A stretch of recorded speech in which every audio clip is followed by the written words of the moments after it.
59 GO ముసుగులో తప్పుడు పత్రాలతో ప్రభుత్వ ఆస్తులను అక్రమంగా రిజిస్ట్రేషన్ చేసుకున్న జర్నలిస్టులపై క్రిమినల్ చర్యలు తీసుకోవాలని కోరుతూ సోమవారం జర్నలిస్టు హౌసింగ్ సొసైటీ సభ్యులు నల్లగొండ జిల్లా కలెక్టరేట్లో జిల్లా కలెక్టర్ సి నారాయణ రెడ్డి, జిల్లా ఎస్పీ శరత్ చంద్ర పవార్లకు ఫిర్యాదు చేశారు. ఈ సందర్భంగా టీయూడబ్ల్యూజే ఐజేయు జిల్లా అధ్యక్షులు గార్లపాటి కృష్ణారెడ్డి మాట్లాడుతూ గత బీఆర్ఎస్ ప్రభుత్వంలో ప్రజాప్రతినిధులను మేనేజ్ చేసి జిల్లా కేంద్రంలో ఇరిగేషన్ శాఖకు సంబంధించిన 10 కోట్ల విలువ గల ప్రభుత్వ క్వార్టర్స్ ను గుట్టు చప్పుడు కాకుండా అక్రమంగా రిజిస్ట్రేషన్ చేసుకున్నారని తెలిపారు. 8 మంది జర్నలిస్టులు 59 జీవోను అడ్డం పెట్టుకుని నకిలీ మున్సిపల్ బిల్లు, తప్పుడు ఇంటి నెంబర్లు సృష్టించి ప్రభుత్వ యంత్రాంగాన్ని బురిడి కట్టించిన జాదుగాళ్లని అన్నారు.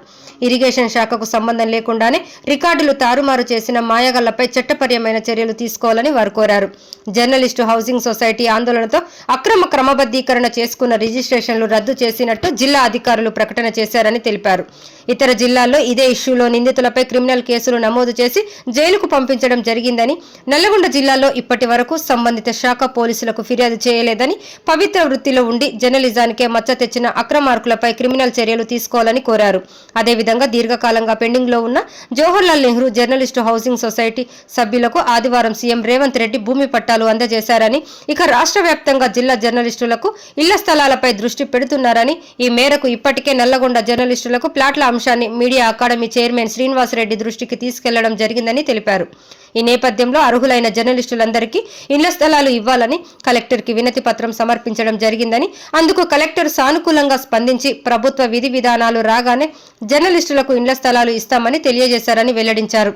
ఈ కార్యక్రమంలో సీనియర్ జర్నలిస్టులు మాధురి యాదగిరి, గోలి విజయ్ కుమార్, ఎనమల్ల రమేష్ బాబు, దోటి శ్రీనివాస్, చంద్రశేఖర్ రెడ్డి, తెలగమల్ల దశరథ, పిట్టల రామకృష్ణ, సత్యనారాయణ, కిరణ్ రెడ్డి, అశోక్ రెడ్డి, రాము, పంచలింగం, మల్లేష్ యాదవ్, జుబేర్ హైమద్, అతికు హైమద్, అంజద్ ఖాన్, శంకర్, వెంకట్, చిలుముల నరేందర్, అన్నిమల్ల క్రాంతి, అశోక్, నరసింహస్వామి, మల్లికార్జున్, జాజాల కృష్ణ, రామ్ ప్రసాద్, సత్యం, చారి తదితరులు పాల్గొన్నారు.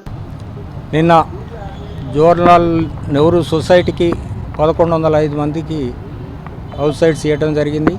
అది చైర్మన్ గారి చొరవ చేపట్టి ఆ ప్లాట్లు పెట్టడం, గత 16 సంవత్సరాల నుంచి పెండింగ్ ఉన్నటువంటి ప్లాట్లు ఇప్పించినందుకు ముఖ్యమంత్రి గారికి, అదేవిధంగా ప్రెస్ అకాడమీ చైర్మన్ శ్రీనివాసరెడ్డి గారికి మా జిల్లా వాసి అయినందుకు వారికి ప్రత్యేకంగా కృతజ్ఞతలు తెలియజేస్తూ, అదేవిధంగా కలెక్టర్ గారిని కలిసి మా జిల్లాలో కూడా ఇళ్ల స్థలాలు ఇవ్వాలని కోరి, నల్గొండ టౌన్తో పాటు నల్గొండ జిల్లాలో ఉన్న జర్నలిస్ట్ మిత్రులందరూ కూడా ఇళ్ల స్థలాలు ఇవ్వాలంటే ప్రత్యేకంగా వారు సానుకూలం వ్యక్తం చేశారు. ఖచ్చితంగా నల్గొండ జిల్లాలో ఇచ్చి తీరుతామని చెప్పని కలెక్టర్ గారు హామీ ఇచ్చారు.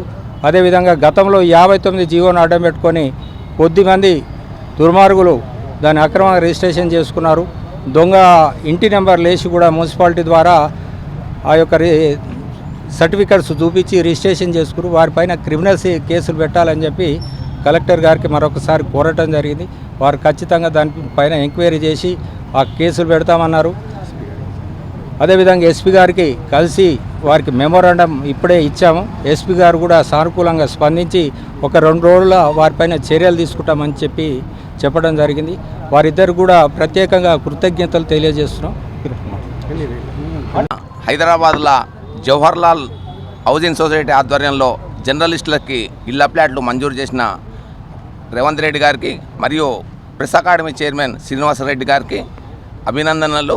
అలాగే మన నల్లగొండ జిల్లాలో కూడా అర్హులైన ప్రతి ఒక్క జర్నలిస్టుకి ఇళ్ల ప్లాట్లు వచ్చే విధంగా మరి యూనియన్ కృషి చేస్తుందని, దానికి అర్హులైన జర్నలిస్టులందరూ కూడా వచ్చే విధంగా చర్యలు తీసుకోవాలని చెప్పి కోరుతున్నాను.